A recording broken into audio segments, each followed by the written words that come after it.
How's it going, guys? Just wanted to do a little update on my Panda Loach tank. Everything's going awesome. They're growing, they're maturing. I got 6 of them in here in case you didn't watch one of the video. I have 6 Panda Loaches in here.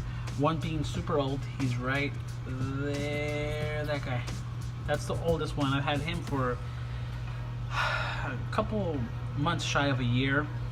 There's a whole story behind that guy. I think I put it in the last video. Basically, he was the only one left at the pit store, and I figured I'll take a chance with the one guy, and hopefully he will survive not being in the school. And he was fine. He was fine. So now he or she is fully grown. The only real adult in here. The rest of the other 5 are pretty much juveniles, and they're doing really good. They're starting to lose their pattern. They're not as panda-ish. You know, everybody likes a Panda Loach because they have those nice stripes. Well, when they get older, they have this pattern right there, and I still think that's an awesome pattern. Some people don't. They complain about that, but hey, I like how they look. They look more aggressive actually like that when they're an adult. But the other 5 are starting to lose their straight vertical lines or bars, and they're starting to get more of a zigzag camouflage pattern, which I think is pretty dope, pretty awesome. So hopefully I get a couple females in there, maybe a nice mixture of male and females. Eventually, I'm gonna get rid of these gold ring Daniels, put them in my dad's tank, put them in someone else's tank, put them in my other tank I'm setting up. But for now, they're kind of cool in there. They don't really mind. They're pretty hardy. There's also what's it called? I have a problem with the ram horn snails. Recently, actually, maybe not recently, maybe like a couple months ago. When I was super into plants, I made a mistake and went and got plants at Petco, and they were, I don't know, they had a lot of ramhorn snail eggs that I basically overlooked. I overlooked it, and cut to now, there's ramhorn snails everywhere. It's not a big problem because technically, I mean, they don't really get in my way. But visually they're not as appealing as everything else in this tank, I guess. But yeah, I have a problem right now. There's a lot of them. I try to do my due diligence and get them out, but it's pretty hard to get rid of them because you can take out 20, 30, and then the next day you'll see another one, and you're like, how the heck are they reproducing that fast? But it's because they really have eggs everywhere. I've seen them. I've seen the little eggs everywhere, and it is what it is, I guess. But yeah, and I recently got some new plants, sturgeon, or however you want to call it, repens, and they're these guys right here. Boop, boop, boop. They're really nice little. They can carpet if you plant them correctly and you have the correct CO2 and lighting and all that stuff. Right now, I have my lighting turned down for the video, but I'm hoping to get a nice little bush growing out of them. I've grown these before in the past. I had okay luck. I didn't have the best luck, but that was because I had a taller tank, and I was getting low to medium lighting in that tank, and they still grew, but not as nice as I would want them to, or as they wouldn't carpet basically. So now that I have some pretty decent lighting, I'm going to really try to beam down the brightness onto them. Add some fertilizer in there, and I think we'll be doing good. Hopefully they grow pretty well. I moved a lot of my plants. As you can see, the chain swords are in the back now, where they probably should have been from the beginning. I just was running a little experiment on them. That's why I put them in the front. They used to be over here somewhere, like right here, and they would just block everything. Now, you couldn't really see the fish, but I think the fish probably like that more anyways. But come on, I want to see my rocks, and you can see here why I picked these rocks, especially with the adult right there. When he sits on the rocks or he pokes his head out of this little hole right here, it really actually kind of camouflages pretty well, one of the main reasons why I switched the plants back there and why I'm not really going to do many plants anymore is because I was reading an article about these Panda Loaches, and I realized that where they come from, right? They have basically no plants there. It's mostly just rocks, some sand, and algae for them to survive. But that's that's why I'm gonna get rid of most of my plants. I'm gonna keep a few plants, but not all of them. Just a few. Like the Ludwigia, because I really like Ludwigia. These Ezreppins I don't think will get in the way if they carpet, or if they don't. They're just gonna be right here. The chain swords will be a nice background, and then the pearlweed is gonna be the next one to probably go. I'm probably gonna get rid of it. It's yeah, it's kind of unmanageable sometimes with the pearlweed. If you're going for a planet tank, I would definitely suggest pearlweed, but now that I'm not, I'm probably gonna get rid of it. I have floating plants that I'm probably gonna get rid of too. They're up there, and some pearlweed that I don't even know how they got up there. But yeah, the pandas are doing really good, losing their pattern, going to the new pattern. Hopefully they mature pretty soon, and I don't know, maybe they pair up. However they do it, I don't know what they do, how they breed, how they spawn. I have no idea. I think most people don't know either. If it does happen in a tank, it's happened in an accident. So it'd be pretty cool to kind of mimic their environment, and hopefully they, do their thing. That's the goal. At the very least, I would want them to just be okay, be safe, be nice. But for now, that's what it is. I also introduced some quote-unquote blue dream shrimp, right? Neocaradinas, blue dream variety, whatever blue dream means. I don't know how to grade shrimps, so they could be just blue, or they could be whatever. Oh well, my airstone. Let me get this thing out here. It's kind of in the way right now. But yeah, so well, that's gonna make noise now. You guys hear that? Oh, that's gonna be frustrating.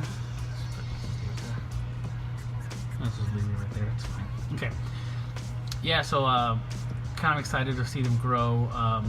I learned a few things about these guys as I've kept them for months now, and almost going on a year with that adult. Is they really like Rapashi Soylent Green.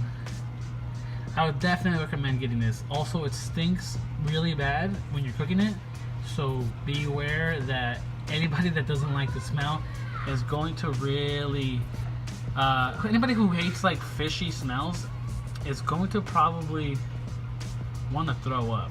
Like, that's the truth.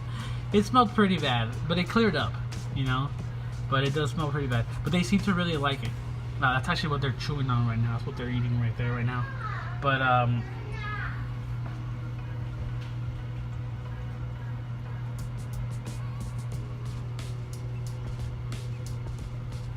oh, sorry, dropped something.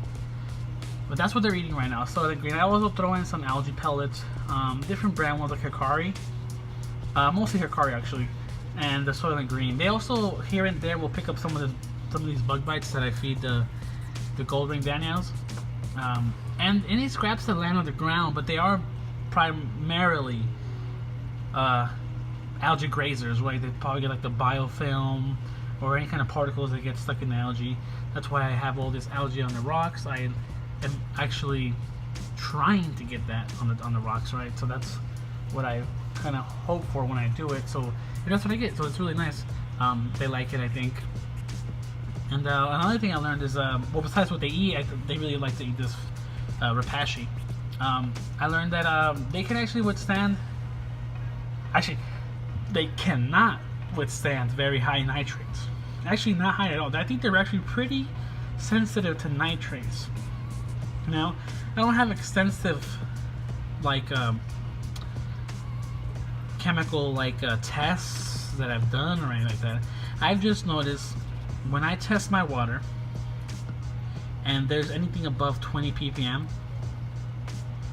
these guys tend to start doing their little flail or start to get kind of erratic. Like right now I'm hovering at 20, so you might actually catch one or two of them do this little like freakiness thing. They'll still eat and everything, but they'll do that more often. And then I do water changes and I get my nitrates down to 0, at which point they start to not do that anymore and they kind of chill out. Problem is, if you're trying to grow plants, you do need some nitrates, so there's that trade-off. So I'm I'm doing this little weird balance trick where I'm trying to keep my nitrates pretty low for them to keep them kind of stress free, but I'm also trying to grow, kind of at least grow some plants. And that's why you'll see the chain swords are kind of losing color now and stuff, because I'm not fertilizing as much. In my last videos I was fertilizing a lot, like for example when I first got the Easy Green. And that's how I found out that Panda Loaches really don't seem to like nitrates too much. And that makes sense, right? Because they come from streams where there's not much like vegetation. It's mostly, I mean, I've seen pictures of the area.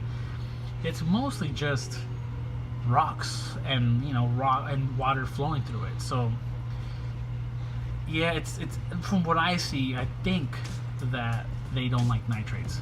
So I try to keep it low. Luckily the pearl wheat doesn't really care. The chain swords seem to start showing, they're showing signs that they might actually care, but I mean they're still growing. Like they still have long plants, I mean long stems of the grass, I guess, blades or whatever they are. So that they're doing okay. The Sturgeon weapons that I got, I hope that it can withstand the nitrate deficiency, but we'll see, you know. Which brings me to what I was going to talk about also. So Sturgeon repens, the plant, it's a really beautiful plant, right? It's, what is that? But it's right there. Let's see if I can show you. Right there. Okay, that's a really nice carpeting plant. You can Google it. They come out really nice when they carpet. Normally at most pet stores, at least locally, it's about anywhere from $8 to like $12 for a little bunch or a little. They're kind of stem plants, kind of, not really. I don't know. I'm not sure if they're classified as stem plants or not, but they grow like one, and you propagate them like one.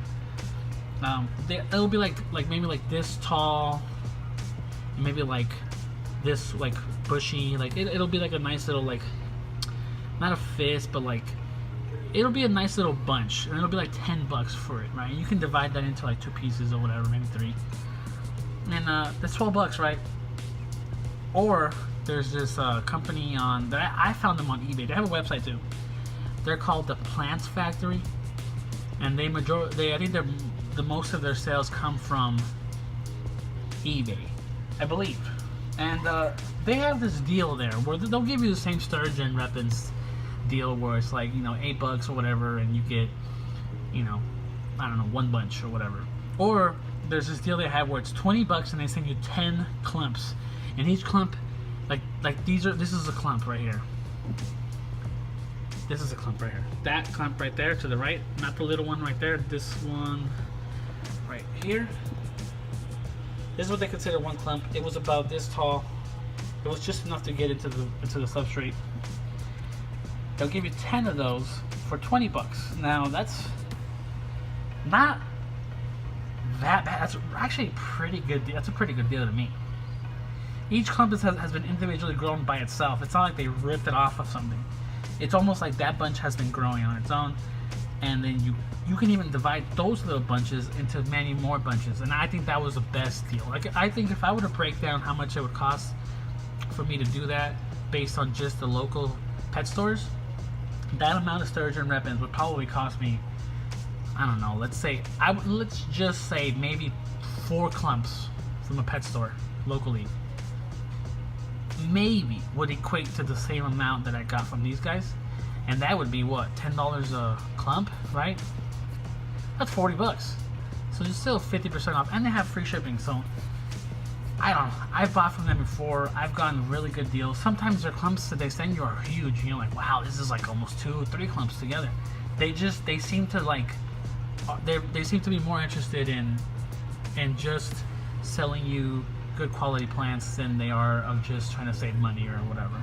So I think if you get a chance and you need some plants that you can't find locally, or maybe you want to get some wholesale plants, right? They would be the ones. I've also bought like dwarf Sagittaria from them. Like, oh, you saw them, the Panda do that, and I'm like, you know, I'm also not sure if pandas do that or not. I would like some confirmation from somebody. Well, that you got scared. To let me know, do your Panda Loaches do that? Or should I do even more testing? I mean, they eat well. They don't have any like any. I know I changed subject now, but they don't have any kind of like blemishes or anything on their. I like looked really closely. They don't have any kind of signs of like parasites on them or anything like that.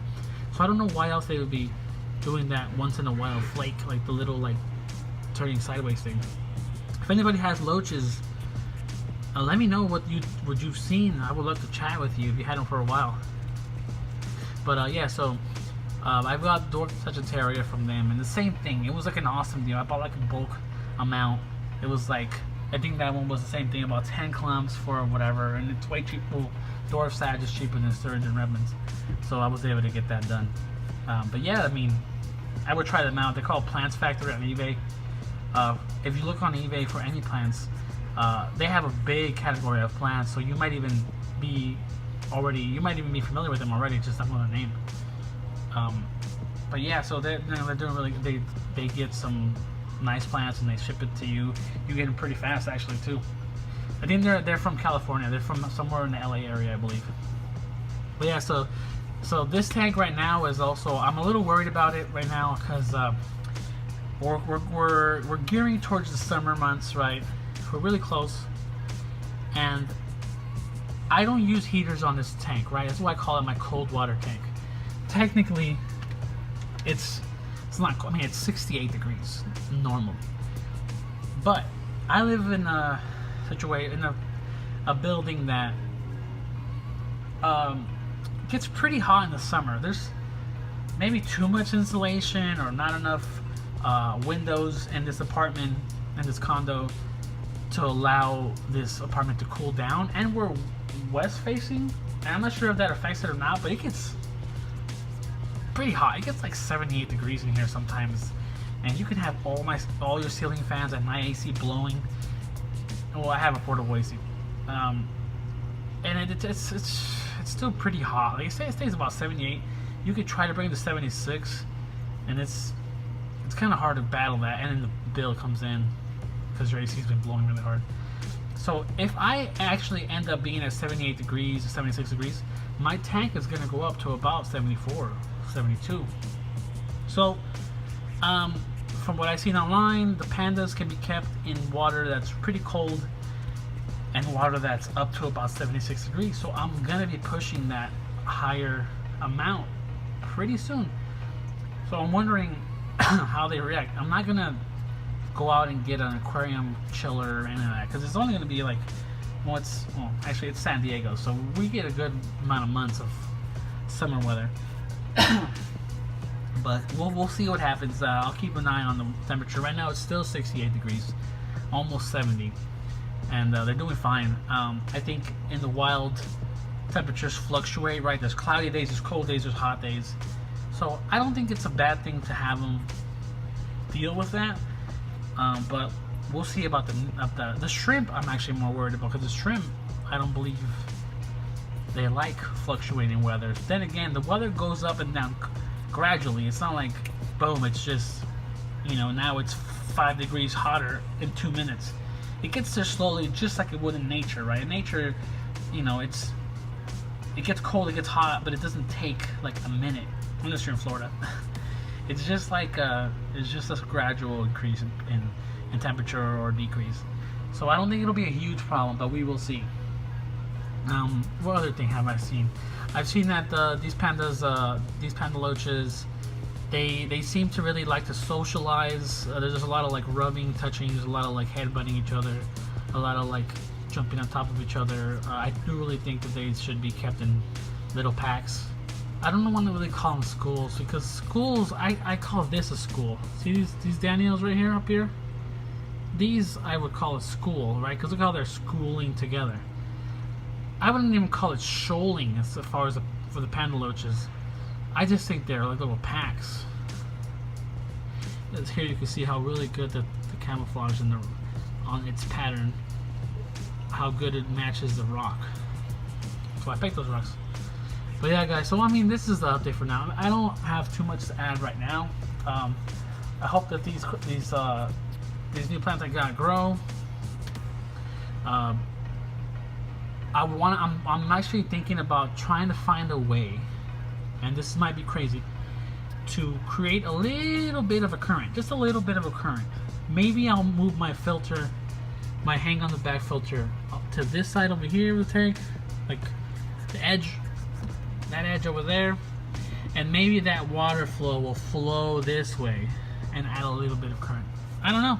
Or maybe I'll get a very, very cheap water pump. Not cheap, very, very weak water pump that kind of just throws a little bit of current down, right? And maybe that'll even help with keeping these snails, or you know, keeping all the food up in the air or whatever in the water column, so that the filter can take it out. I don't know. I'm gonna see what I do. I'm gonna try a few things just to see if I can mimic a little bit of a stream.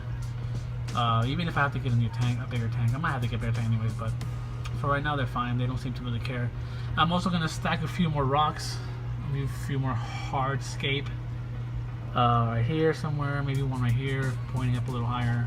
I would like a little shaded area for them, kind of like that Lion King rock. I want it to be laying here and have like a little area right here where there's a shade.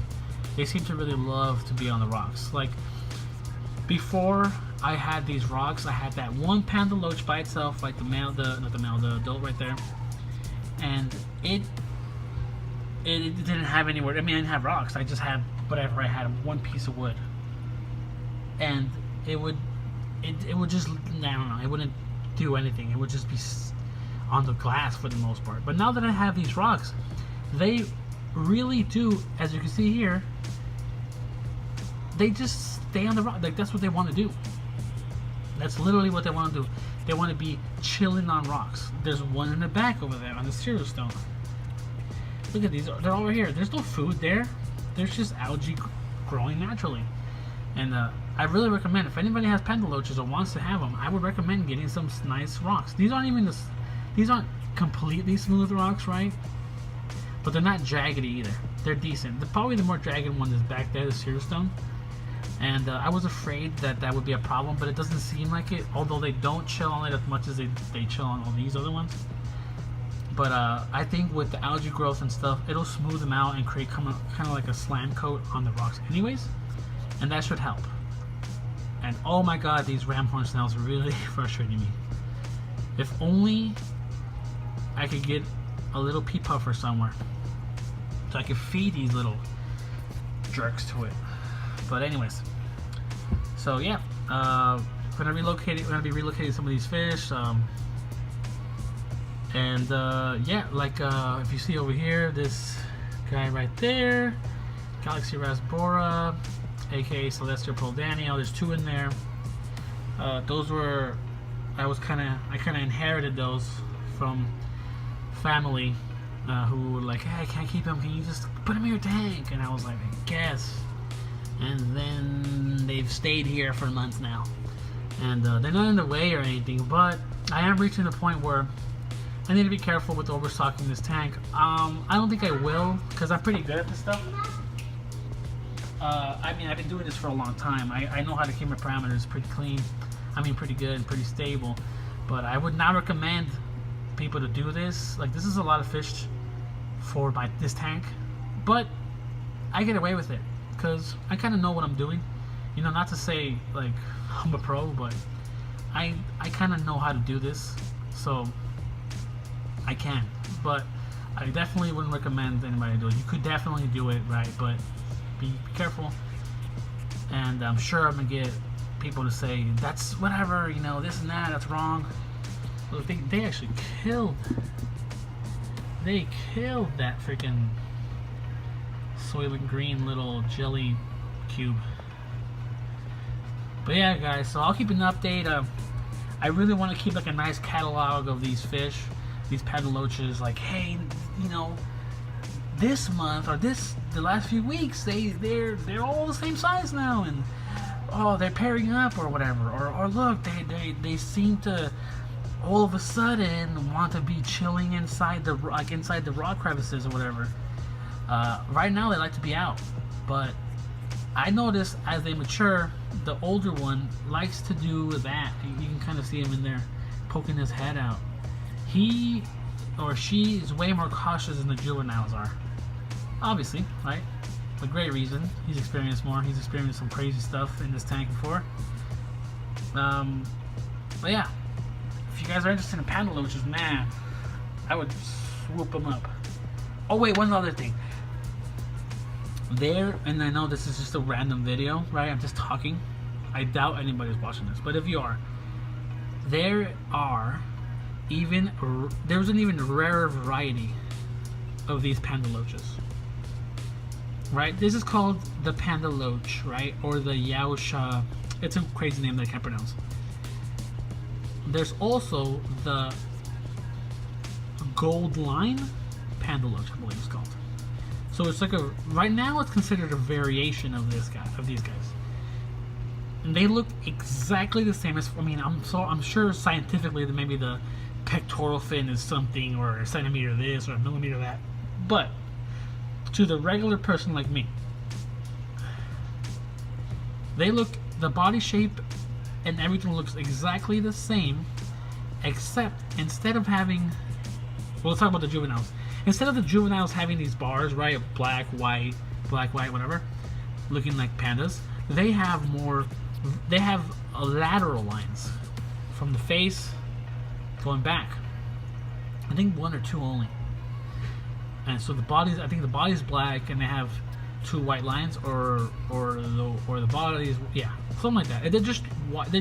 They're a completely different pattern. They're basically the same pattern turned on its side, going from the face to the tail. And then I have not seen the adults yet of those, but I don't know if you should keep them in the same tank. But wow, if I was able to get my hands on those, I would definitely set up another tank, which I am going to set up another tank one day. Not yet. I need to find the right tank. I do everything on a budget, so there's that. And I don't have a stand for that tank yet. But as soon as I get the stand, which is basically a dresser, I'm going to get a dresser pretty soon, a sturdy dresser, and I'm going to get a nice tank. Not going to be a huge tank. It's going to be just like a shallow tank, more than likely. More than likely rimless as well. And I'm going to be looking more for surface area than anything else. But when I get that tank, I'm definitely going to just save my money for that. Because they're pretty expensive. I've seen them, I think they were like $40, $30-$40 each. And you need like 5 at least, or 6. So there's that. Plus the setup of the tank. So, yeah. If you stuck around for the end of this, remember to Google Gold Line Panda Loach, or Panda Loach Gold Line variety, or one of those things, and you'll see how freaking crazy looking awesome they look. I still think these look a little more rare because of like the shape and the pattern, but the Gold Line ones are pretty cool too. Alright guys, well, thanks for watching. If you like the video, please like it. If you can subscribe, please subscribe. Shout out to Corvus Laskin. Still awesome. Still watch your videos. Alright guys, have a good one.